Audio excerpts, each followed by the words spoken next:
NOSTR is a way to decentralize social media for one. So that's like the first thing that people think about is when you go online, like how do you own your data? How do you control your data? How do you control your presence online without having to be under the boot of like some corporation or some government that says you're not allowed to say this, or you're not allowed to post this. So NOSTR kind of takes back your free speech online via protocols. In the same way that Bitcoin kind of gives you that for money via protocols. So we're trying to do the same thing with social media. Bitcoin is a protocol that decentralizes payments on the internet. And this week we are sidestepping from that protocol to talk about another one. NOSTR is a protocol for decentralizing social media. And we are joined by special guest Will Casarin from Damus, which is an application that enables people to interact with the NOSTR protocol. I'm Scott Dietels. I'm the CEO and founder of Block Rewards, and part of our mission in bringing Bitcoin to the workplace is helping people understand how it will help them. NOSTR is a peek into the future of how decentralization expands beyond the world of Bitcoin into every aspect of how we interact online. And it is an exciting thing to look forward to and think about how it could make things be different. So if you're interested to learn something about how social media could be decentralized in the future, stick around. I learned a lot in this one.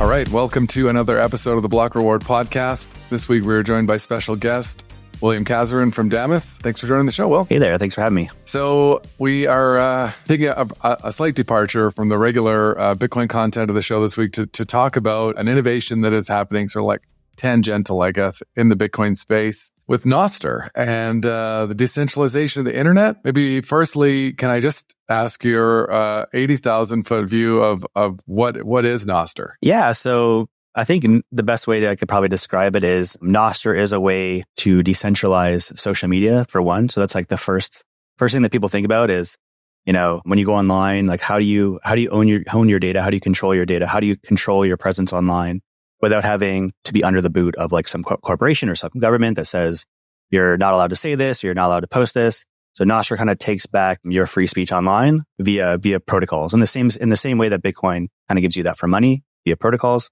So we're trying to do the same thing with social media. So how does it work? So it's actually pretty simple. It's actually a lot simpler than Bitcoin. So if you think of it in the traditional model, when you're like, let's say, sending out a tweet or to X these days, you're talking to a single server, and typically a company controls that server, and they can say what you're allowed to say. They can remove posts, and so they have complete control over everything that you post there. Same thing with Instagram. Same thing with every other social media, which is why you see people get taken down if they say the wrong thing, especially if it's against like the government or something.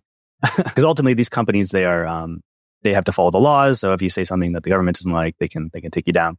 And we're starting to see that even on Instagram in Canada, where you can't even like run a news thing on Instagram. They won't even show it, which is kind of ridiculous. So the way that it works is instead of posting to a single server, you send out a post over this protocol to multiple servers controlled by different people. And then if one of your followers wants to fetch your posts, they can look at one of those like 10 servers run by different people. And then if one of those, or let's say two of those, or three of those, or four of those people, four of those servers censor you, it doesn't really matter because they can still get your post on the other four servers, let's say. So basically, it's a very simple model. You're just sending it to more than one server controlled by different people. And since it's a protocol, anyone can run a server, can run your own server. So if you're a very controversial figure, you can host all your notes on your own server, and everyone can set up their client to fetch notes from that server. So that might be slightly technical, but it's the kind of the gist of it. So in this case, I guess how you're describing a server, I guess a question for me would be, I'm thinking of servers in the traditional sense of like the server that you might have for your office. Is it more analogous to say that in this case, a server is like a node in the Bitcoin network where you're operating your own set of the rules? It's definitely more like a server because a Bitcoin node it's really a node in the truest sense that it's, when people talk about nodes, they typically mean like peer-to-peer. So your Bitcoin nodes talk to other Bitcoin nodes. That's why there's like BitTorrent nodes, but this is more of a client-server model. So the clients are talking to a server. It's just not talking to one server, it's talking to multiple servers. So it's a little bit different. There's not many other examples that are like this where it's not quite the full peer-to-peer route, but we like to say that because it's not peer-to-peer that it's more reliable. Because peer-to-peer can be pretty unreliable sometimes. Sometimes your other nodes go offline, but in a client-to-many server model, you have much more reliability and you can have high-performance servers, which is important if there's a lot of people on it and posting. Where did all of this start? Like for me, sort of like casually observing, I'm not super into social media myself anyways. So like I am definitely anti the censorship of social media, but not enough that I would want to go and build an alternative myself. So how did all this start? Well, I probably started because I'm addicted to social media and Twitter. and I saw a lot of my friends, a lot of interesting people were getting censored and banned off certain platforms. And it just felt wrong. I felt like this shouldn't be possible because communication and speech is such a fundamental human thing, right? Like when I go over to my friend's house, I'm having like a conversation over the dining room table. I don't have like some moderator that's stepping in every time I have a conversation that's saying, you're allowed to say this, you're not allowed to say this. So like this idea of like being able to like speak freely, especially in the digital realm, which I grew up on the internet. I spent a lot of time online and, I was involved in a lot of spaces and like virtual spaces online, like IRC channels and like, video games. And so this idea of like, where someone can just step in and say you're allowed or not allowed to say this has always seemed very, very, very wrong to me, especially if we want our digital spaces to be, to reflect like, the laws and things we have in the physical spaces. So anyway, I've always been interested in protocols and Bitcoin. So it just made sense like, hey, why don't we try to figure out the best way to implement this in cyberspace where the individuals and the users have all the power, not the people who want to take control and who want to be able to control speech, usually for, kind of nefarious reasons a lot of the time, right? Like, especially we saw it during the Twitter files on Twitter where, we saw the government stepping in and trying to censor certain, things and affect elections. And, I think this shouldn't be possible. So there's a lot of like motivating reasons why you might want to build something like this. Yeah. I remember, I think I'm no different from a lot of people. Like before 2020, I actually didn't really understand the kinds of censorship practices that were just totally normal on all these platforms that we all spend all this time on. And it's just it's a really strange thing how these I guess they're the same as banks being able to sort of deplatform people financially, and they're things that everyone should have access to these services if they want to be participating members of society, but they're privately owned, and that creates like a bottleneck or a checkpoint on who's allowed to play. Yeah, and a lot of time it's like they're private companies, so they always pull I'm a private company, I can do anything I want, it's my servers, and they get a huge power trip out of this, right? It's like they get to control large parts of society, especially if large parts of society are using their app, right? They can influence people, change their minds. They can build algorithms that, that change the way they vote or that change the way that make them unhappy or make them more addicted to the app itself, right? So these algorithms are making people unhappy. They're making people addicted to the apps. So they're making tons of money and they're happy and they don't really care how the individuals feel like a lot of the time. And they're getting this huge power trip out of being able to control so many people. Like it is kind of that sick. If you see a lot of these people who are at these companies, that's their mindset. Like a lot of their mindset is like growth at all costs. We don't really care about the individual, and we want to be able to. They're a lot of these tech workers. They think they're smarter than the rest of society, and they like, we know better, and we should be able to direct the stupid people to vote a certain way. And it's just like it's a really twisted and dark view that, and all this has kind of been revealed in the past like 4 or 5 years or so. So that just emboldened me to continue working in this space because I'm a Bitcoiner through and through. Like I worked on Core Lightning. A little of my backstory, like I got into Bitcoin 2010. So here in Vancouver, I think we were one of the first I was working at a record label at the time called Monster, which is here. And we're one of the first labels that sold music with Bitcoin in 2013. And then I quit that to work on Core Lightning and Lightning. And then, so it just made sense that I'm like, I saw this social network thing. I wanted to make Lightning more popular. So let's see if I can integrate Lightning into this social network. And I think that's how NOSTR got the Bitcoin Association, just because I was like, I integrated zaps into it, but it's not necessarily a Bitcoin network. It's really a network for everyone. Yeah, I want to come back to that other part. Something you said earlier about kind of the twisted nature of these social media companies. I remember this maybe going back like almost 10 years watching the Shoshana Zuboff documentary, Surveillance Capitalism, and really having prior to that like no inkling whatsoever for the sort of shadow economy of how much the data is worth on all these things and how much manipulation happens as a result of the algorithm stuff. So there is no algorithm on NOSTR. How, and I think I know the answer to this, but what controls what content people see? So technically we have an algorithm. If you were to just naively implement the protocol, the algorithm is simply reverse chronological order. It's like the simplest possible algorithm. A lot of people just don't count that as an algorithm because it's too simple. Because you need to display it in some way. You're not going to display it in random order, even though that would be an algorithm. But it's usually what people mean by algorithm. It's like they're choosing notes on your behalf to display it. So it's not that NOSTR doesn't have algorithms. Just by default, most clients don't have one. There's still some clients with lots of algorithms. Like Primal is a good example of a client that has an algorithm and they have trending notes. It's usually like the top influencers that they choose that day or something. So I don't know how their algorithm works, but that's the beautiful thing about NOSTR is that you can have no algorithm. You can have a predefined algorithm served by a client, or what I'm working on is an algorithm that you can plug in and swap out. So it's like a pluggable algorithm, and maybe even a marketplace of algorithms that you can choose. And so yeah, there's a lot of variety on NOSTR. That's wild. So this is maybe a good question to ask next, since you mentioned Primal, and so maybe just could you walk me through how? So the NOSTR is the protocol, and there are apps on top of that, which is how you interface or like how somebody would interact with it. Damus is one of them. Primal would be another. How does that all work? This is a very confusing thing when people first join, because they're used to apps being like this siloed thing where it's like you're joining Instagram, you're joining Twitter, and they don't communicate with each other, right? But due to the way that the protocol is set up, you can kind of think of the apps as just different front ends for like the underlying data. So the underlying data is stored on the servers, the relays. And then there's many different clients that kind of talk to those relays to get the data.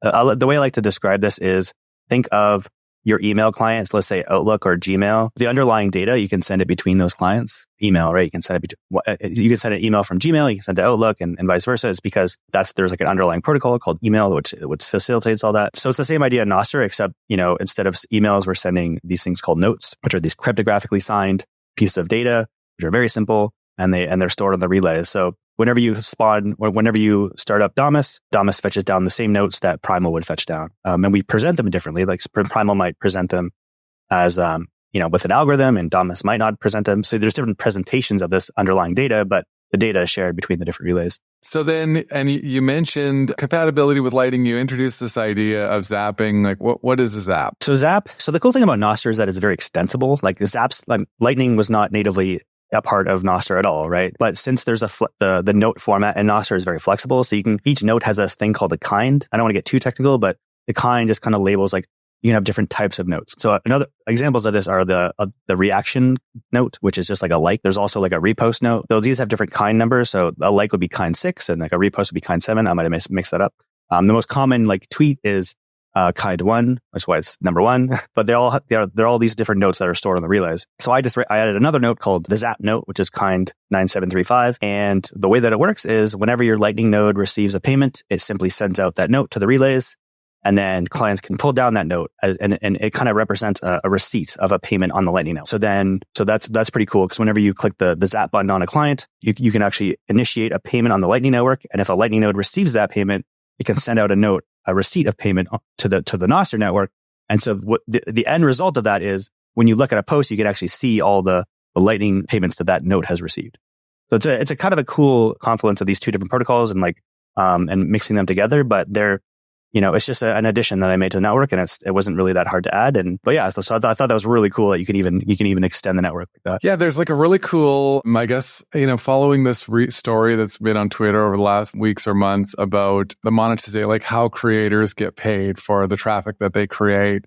And in this case, it's just a much more sort of empowered and direct model where people actually, the money goes directly to the person who's making the action. Big tech hates this, by the way. So okay, so advertisers hate this and big tech hate this. Like right when I added the zap button to Damus, Apple said, we're going to remove your app from the App Store in 7 days unless you remove this button. This is what most people remember Damus by, because it got it ended up with Jack Dorsey tweeting at Tim Cook, and there was news articles and reporters calling me about it, because it is kind of petty. They still haven't really, the whole justification for it is never really made sense. It was just kind of an arbitrary decision.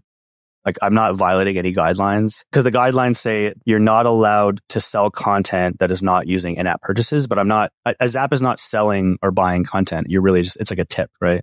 So they're already stretching their guidelines just to kind of punish me for having Bitcoin in the app. So I don't know, it's all kind of BS.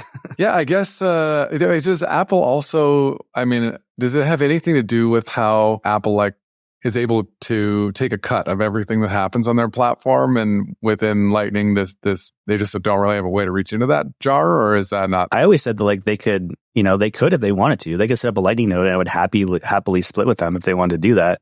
But they never even provided me that as an option. Oh, by the way, other NOSTR clients are allowed to use it because they don't apply their guidelines evenly. So there's another app called NOSTR, which is another NOSTR client on iOS, which has apps. And so I guess the reviewer just didn't think about it. it's kind of silly. And then Primal got around it by, so Primal has zaps, but their reasoning for allowing it was different from the reason that they banned it. So it's just, the reviewers don't apply the guidelines, and it's just a shit show. And it's actually been really disappointing. And that's why I've been working on another cross-platform NOSTR client called NodeDeck. And that's going to be our multi-platform client, because I want to do more stuff with zaps, but I can't because Apple kind of ties my hands unfairly, because even other clients on iOS are allowed to do it. But they punish us for some reason. What is the volume of Lightning traffic on NOSTR like? Do you have any? So I always like to tell the story of the Lightning before NOSTR, because my Lightning node probably had 10 transactions a month, maybe even less, if I was lucky. But when I launched zaps, I think I'm up to 300,000 Lightning transactions on my node. So that's just people zapping, I probably, me zapping. I think we brought down Wallet of Satoshi when we launched zaps, their whole wallet was broken because everyone was using Wallet of Satoshi. Alby went down recently when we hit 100K, when people started zapping a lot. So I like to think that NOSTR kind of showcased one of the biggest strengths of Lightning, which is this idea of digital payments online. People before were really focused on, brick and mortar payments, which I always thought was okay, it's kind of cool, but will it ever take off? But Bitcoin is internet money. And if we can showcase where it can really shine on the internet, so instead of a like on a tweet, you can actually zap people, that would be insane. What if there's millions of people sending those zaps on a massive social network? This could actually really bring Bitcoin into the main stage, into mainstream. And that was always my goal with Damus, was to showcase the power of Lightning Network, because I was working on it. I was working on the Lightning Network, and I really wanted to, I knew how scalable it was. So Damus was kind of a prototype, test case. Look, this can actually work. And so we just need to get more people in the system and trying it. Yeah, that's so cool. I wonder, so what do you think about the challenge? I guess I have a two-part question.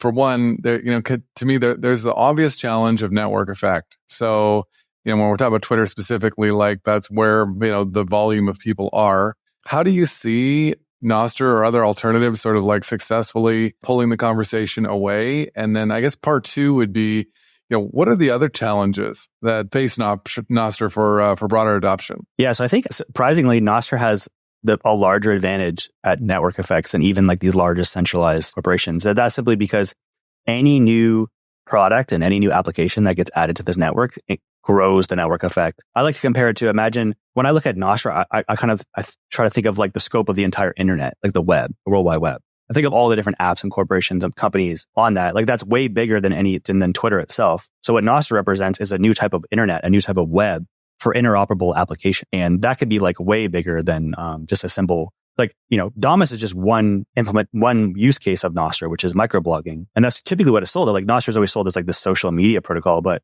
in reality, it's actually, once you dig under layer, and I always like to, say this afterwards because I don't want to scare people when I first explain NOSTR, but what we're actually really building is, is this new internet for interoperable social apps, where you have a web of trust, you have these social graphs that you can bring with you to every app. When you do a like in one app, it shows up in another app. It's going to be, so anyway, so the network effects could be way, way bigger than Twitter. It's not right now. It's very small. We're smaller than, we're way smaller than even Blue Sky, but the potential is much, much higher, I think. Yeah. I was planning to ask about that. I was recently at the Adopting Bitcoin conference in El Salvador, and there was tons of NOSTR content. And, to be honest, for me personally, prior to that, I really didn't realize this notion that microblogging is one of theoretically limitless applications for how the protocol can be applied. Maybe just I even as I'm listening to you talk, and I half know what all this is for our listeners. Could you maybe just go a little bit deeper into how would other applications, how does this work? Decentralized social network of everything. Yeah. So because you have this kind of unified data layer where the objects within the network are these well-defined things, you can kind of think of maybe if you have a Bitcoin mine audience. So a transaction on the network is a well-defined protocol thing. So when you see a transaction in any different in any wallet on the network, it can understand what it is. It can understand the format. It can parse it. So there's a similar idea on NOSTR, where when you send out a like, when you send out a repost, when you send out a tweet, when you send out your contact, follow and unfollow, all these things are getting set out onto all these relays, and they're all well understood by potentially any NOSTR app that implements that. So one of the examples I'm building soon, a prototype of this, is I want to build kind of a mail client, an email client on NOSTR. So imagine, or not even, I won't even go there. There's someone right now is building an Instagram client on NOSTR. So imagine you do a post on Instagram, and then someone who reposts it on that app, that repost might show up on your Twitter client, right? So because of this like unified data format, and so all these different apps are generating data that can be consumed by every other app on the network. And this is such a unique thing that's kind of hard. It's hard to wrap your brain around because we don't really have anything like this. But once you start thinking about what that means and what type of like internet and what type of World Wide Web that would be, it means that every app you use could potentially all interoperate with each other using these common data formats. And yeah, so it's to facilitate this, I'm working on a new type of web browser. Google Chrome and Firefox and these things were all built for the web, like World Wide Web, which was originally meant for like web, like documents, like basically just like plain text documents and like HTML documents. They were never really meant for applications, but now we could potentially build a new type of browser, which is kind of like a parallel universe from the web. But instead of documents, you actually have applications, and these applications can talk to each other. So it's still like a really early idea, and I'm still building that out. But it's it's a different world altogether, and it's hard to wrap your brain around. Yeah, I'm trying my best. So this is like if you were to put all the social media apps together into one and make it totally uncensorable and allow people to move money seamlessly and uncensorably to each other throughout those things. Have I missed anything? Or cause imagine, so for instance, you could set up a store in the NOSTRverse, right? So your own personal store, but you're selling things with Bitcoin, and this store could appear on your Twitter client. It could appear on Instagram. Like Instagram already has stores, right? But that same store can manifest in different ways on like a whole bunch of different apps. Once you have that common spec, that common protocol, we call them NIPs, NOSTR improvement proposals, like kind of based off BIPs, a little bit Bitcoin improvement. So it's actually not called NOSTR improvement proposals. It's called NOSTR implementation possibilities. I guess we wanted to be different. And we also wanted to be kind of goofy because they're called NIPs. But these are like the standard documents that other clients can all build toward the same, so that they can all understand the same data and they can all have different interfaces to the same underlying thing. So you can have your storefront, which is like universal across the entire NOSTRverse. And then every different type of app will understand that what a storefront means and actually can display your storefront in different ways. And not only that, but like your store could go viral in different ways, right? There's not only one algorithm anymore. You can have hundreds of algorithms, and your store is going viral and your posts are going viral in different time zones and different algorithms. And like, I some people, it's a crazy world to think of. And so that's what I'm trying to build toward that vision. But again, it's still kind of hard to wrap your head around. Yeah, totally. I guess, yeah. So to maybe come back to that sort of like previous question about what are the other things, like what are the biggest challenges in fully realizing this vision? I think the biggest thing is, we have a lot of onboarding issues in the sense that when people join, there's already new concepts that they're thrown at the people that's thrown at the user, which is the private key. And Bitcoiners are used to this concept, having a private key, but having a key associated with your social media account. And if you lose that key, you like lose your account. Like that's kind of a struggle for people. It's never actually been a huge real issue. It's just, there's actually much more common issues than losing keys. Like they log in with their NPub and they don't realize why can't I post? Because like they didn't log in with their private key. And that's another kind of a cool feature if you've never used a NOSTR client, is that you can log in to anyone's account with their public key and see the world from their perspective, which is kind of a crazy thing to think about. Imagine if you took anyone's username on like Instagram and like put it into your client without a password, and then you can log in as them and see the world from their perspective. I'm surprised more apps don't do that, but it's kind of cool that that's a feature. So even just, so simple things like that it's hard for people. And right now, a lot of people see NOSTR as just like a social media competitor. So there's actually not a huge incentive for people to join, because like the social media space is so saturated. You have Facebook, you have Blue Sky, you have Mastodon, you have Twitter.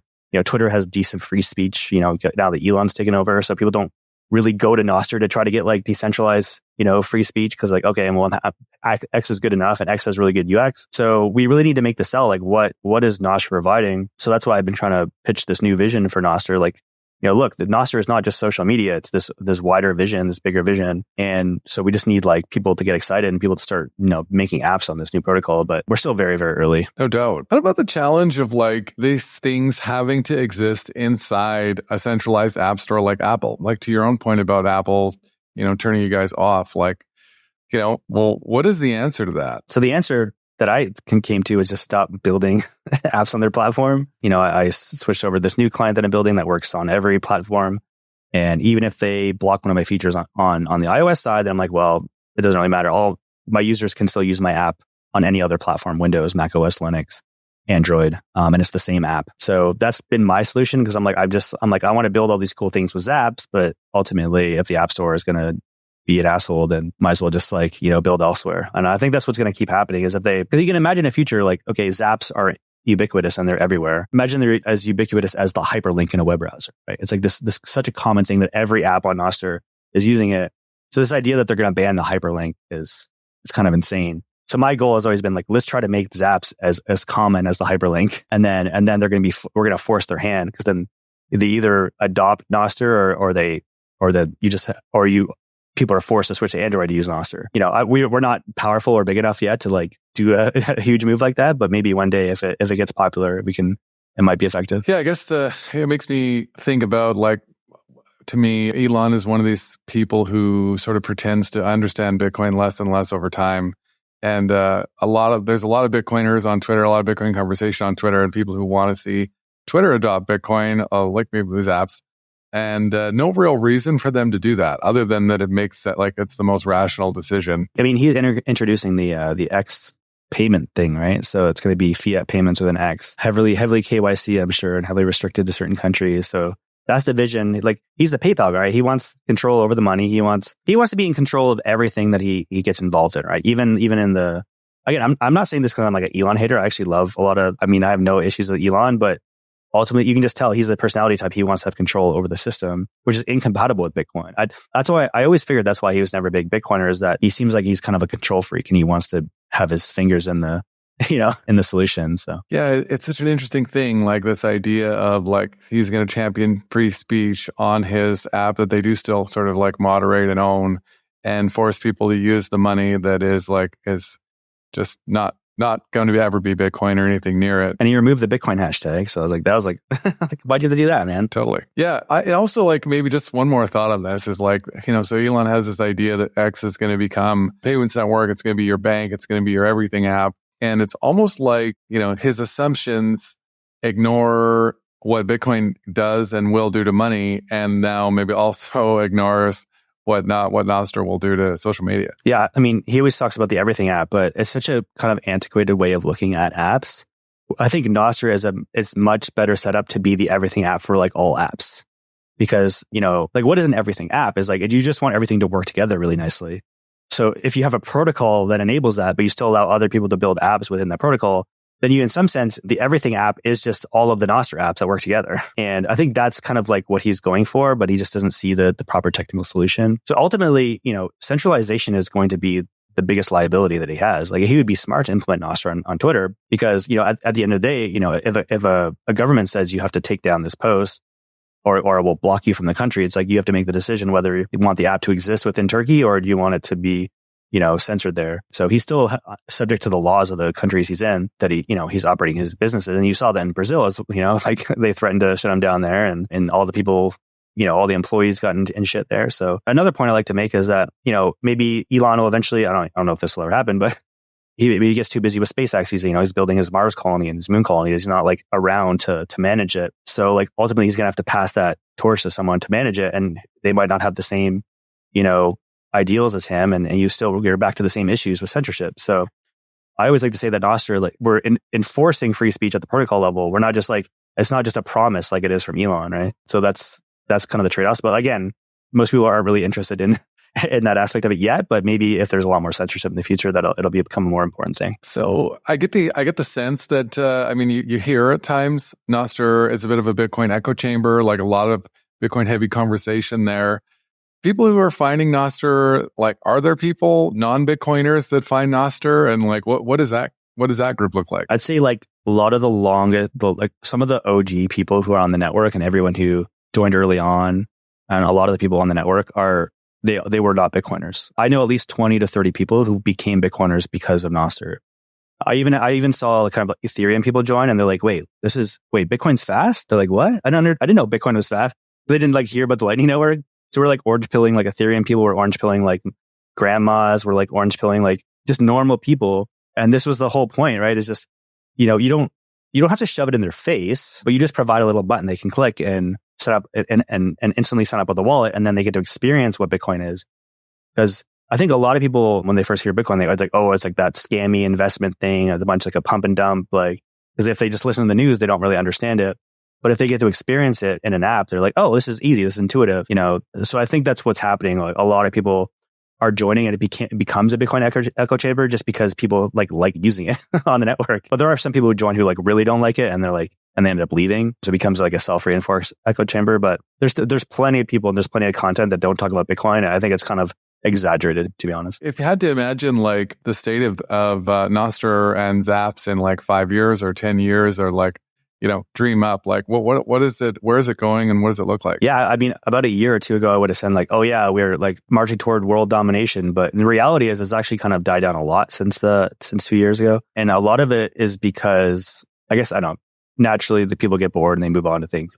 But another issue we saw is that a lot of the wallets are going away, like the Lightning wallets. There's not many good Lightning wallets you can actually hook into the network anymore. I think I'm probably going to end up using like Coinos, which is a Vancouver company for my built-in wallet in Damus. But like they're like the only ones that have NOSTR Wallet Connect support in like the world that I can find, which is kind of sad. And like, so that was another very surprising thing within the past 2 years. I thought there'd be more options for Lightning stuff, but so I'm like, like if Coinos goes away, I'm gonna have to like stop working on Damus and build a Lightning wallet because it's just getting it's kind of getting ridiculous. But so I'm hoping that we kind of hit some new energy level and people get more excited about it. But reality is, it's definitely not as hyped as it was, and So my main focus right now is try to figure out why that is, and maybe. I kind of concluded it's mostly an onboarding issue. Like a lot of people, they join the app and it just like doesn't work and it's janky. And so we just need to increase the fun and of the experience. And that's like a bare minimum thing. Like we're not even doing that. Like a lot of people are like focused on, we need like make all these zap features. But if the app isn't good, people won't really care about this app. So, but it's still very early. It's like imagine joining Bitcoin in 2010. That's what it feels like. It's like very early days and it's still very early tech and janky. So what was Bitcoin like in 2010 and how did you find it that early? I think I'm such a nerd. I'm just a computer nerd. I think I was on Hacker News and I saw a post about it. I'm like, oh, it seems cool. I knew nothing about Bitcoin. I knew nothing about money. I knew nothing about like Austrian economics, and not many people did. There's this misconception that like you see it when it's at $1 and you're like, oh, I'm going to buy like 10,000 of it. I'm going to hold it. Like no one saw Bitcoin that way at that point. I remember viscerally looking at him like, oh, it's kind of a fun toy. So I think I mined like 20 of it and I just gave it all away to my friends. Like I mined like 20 in a day. It's funny now. Like, oh my God, how much is that? But I would like give Bitcoins to all my friends and like get them use it. But the early days was really just more like, hey, try to get people to even listen to you about it without looking like a crazy person and just try to share it as much as possible, get people to use it. But there wasn't much information about it. It's just a really technical, a bunch of nerds talking about the software. I think I hired like this employee at Monster Cat who was like really into like Austrian economics, and then he started explaining to me like why I should hold on to it. If I didn't hire that guy, I feel like I probably wouldn't have any Bitcoin today. So he kind of convinced me to hold on to it really early on. I'm like, but yeah, it's just there wasn't a lot of info, and there wasn't even we didn't go through the experience of the pump and dump schemes yet. Like when Litecoin came out, everyone's like, oh, this is cool. There's like an altcoin. This is fun. There's people building other things. There was like much more positive outlook on altcoins, which was interesting. But then around 2014, 2015, 2016, it started to get really scammy. Even Ethereum was like looked at as positively among Bitcoiners, right, when it first came out. And then, so I feel like it was like a learning process. It's like for the last like 14, 15 years, it's just been a really interesting progression in like understanding like what's being built and like how people are scamming people. And that's why eventually like I became Bitcoin only very, very early, probably like 2016, 2015. But yeah, it was something I had to learn painfully. Yeah, I sometimes feel like the people who were fortunate enough to make that discovery that early had it a little bit easier. Like now people have to sift through all of the different sophisticated arguments of why this shitcoin or that one is like the next whatever. And but I was inoculated from all that nonsense very early. So now when anything new comes out, I'm like, oh, okay, it's bullshit. It's so much easier. But like you talk to people these days, like, oh, should I buy XRP? I'm like, should I buy Ripple? I'm like, I'm so like that was like me in like 2013. So I'm like, I'm trying to like compress my knowledge of those like 10 of those 5 years to try to explain to them why you shouldn't do that. But I realized that I've actually kind of given up doing that to people. Even if it's like their really close friend, I actually really tried to explain like, look, you don't want to do that. You don't want to trade it. You don't want to leverage it. Just keep buying, buy when it goes down, probably buy when it goes up too. Just keep buying it and hold on to it. But I think there's like this desire to just want to make more off the amount you already have. And it's and to leverage it. And it's just usually the biggest mistake that everyone can make. And they learn, and then you quickly learn your lesson. And I feel like unless you learn that lesson yourself, you don't really understand why. You don't understand why the person telling you to not do it, right? I don't know. So I've stopped giving financial advice. I'm just like, whatever, I'm just going to hold and keep buying. This might be a good question for you in thinking about how to explain the Bitcoin, the protocol to people, just in terms of actually what a protocol is and what about protocols make them special and unique. Oh, it's a great question because like protocols are my favorite thing about computers. So it's funny because I have a funny story, which is like when I first, because I would talk about protocols all the time inside my house and my partner's like, what the hell are you talking about? Like, what does protocol even mean? You just use that word all the time. I'm like, oh yeah, I keep using that word. I haven't really defined it. So I was always thought of like really clever ways to kind of explain what a protocol is. And I think my favorite one is it's the language that computers use to talk to each other. So in the same sense that humans have like, English and the, spoken languages and writing, protocols are like the language that, two separate computers who might not have ever they don't know anything about each other. They're stranger computers, but they can still talk to each other because there's a standard language. And usually it's encoded as data, some type of like binary data, some binary data format that's specified. But the minute that two computers can understand the same data, then you can start doing powerful things because then you can start sending data to that computer and they can understand it. And that computer can start sending data back and then your computer can understand it. So, and then you start building these applications that can do interesting and useful things. So in the case of Bitcoin, the useful, interesting thing is like creating these digital transactions and, collecting them into a block in which forms a ledger. So the only reason that these programs work is because you have that common protocol, that language that your nodes use to talk to each other. So then this is where I love the idea is that Bitcoin is a payments protocol for the internet. This is how computers talk to each other and make payments. Yeah, yeah, exactly. So the reason why your phone can make a payment to a server that's like selling you something is because both of those computers understand the same language and they can do the right thing when you initiate that transaction. How about your thoughts on, to come back one step, we talked about sort of your thoughts on where NOSTR is right now. How about your thoughts on where Lightning is right now and the adoption and future of the Lightning Network? Yeah, so I got in Lightning in 2018. I think I was one of the first 5 Lightning nodes on the mainnet, which was kind of cool. So actually, it's a funny story. Like the right next to me, there's a Lightning node that's running, and I'm pretty sure it's the oldest running Lightning node on mainnet. It's still running. It's the same one. So I'm a huge Lightning nerd, and I've always loved it because it was like such an elegant solution for the problem of like instant payments on Bitcoin. And I was truly convinced that like everyone would be running a Lightning node, like in their business at least. And then we'll have all of these like applications that talk to your Lightning node, and everyone will be self-sovereign. But like reality struck when I was working on Damus, and I realized that no one did that, and no one wants to run a node. And I'm like, oh, I guess it is kind of hard to run a node because you have to open channels, manage channels, and it's a lot harder. It's a lot harder than running a Bitcoin node, and apparently running a Bitcoin node is too complicated for a lot of people. Even though it's probably the simplest piece of software. Maybe I'm biased, but like it's way simpler than running an email server. It's just like you run a program and it works, which is a pretty like, most programs don't just work when you run them. I don't know. Maybe we just suck at software, but Bitcoin is relatively pleasant compared to other software. But yeah, then I realized like, oh, no one's running Lightning nodes. So I'm like, what does that mean then? Does that mean everyone's just going to use custodial Lightning? And that seems to be the case. Like a lot of people are just using custodial Lightning nodes, like Wallet of Satoshi. But I started thinking about it some more. I'm like, okay, for small amounts, if you're just getting into if you're just getting a NOSTR, for instance, and you just want to receive your first zap, like you probably don't need like a super secure Trezor hardware wallet with like seed phrases and metal plates and you like, tinfoil hats and, armed like weapons. And I don't know, like some people go really crazy, but if you're just receiving like 1,000 sats, maybe it makes more sense when you get up to a certain limit, like 100,000 sats, and then you can just like swap out to on chain. So that's kind of the vision where I see Lightning headed to, which is kind of, a lot of people would say that's a very disappointing result for Lightning, but just practically it makes it works. You have non-custody by just swapping your Lightning to on-chain once you have a certain number of custodial Lightning sats. But yeah, so I've kind of moved away from this vision that everyone's going to have like their own node and their own non-custodial wallet, because I think it's too hard to do non-custodial Lightning just to manage the channels. So yeah, that's... Thanks for listening to this episode of The Block Reward. We're trying to do something different here, creating accessible conversations meant for people who aren't obsessed with Bitcoin. If you found this episode informative and engaging, hit that subscribe button to make sure you stay updated with future episodes. Your feedback matters. We'd greatly appreciate it if you could take a moment to share your reviews and help us with our goal of creating Bitcoin content that is simple and easy to understand.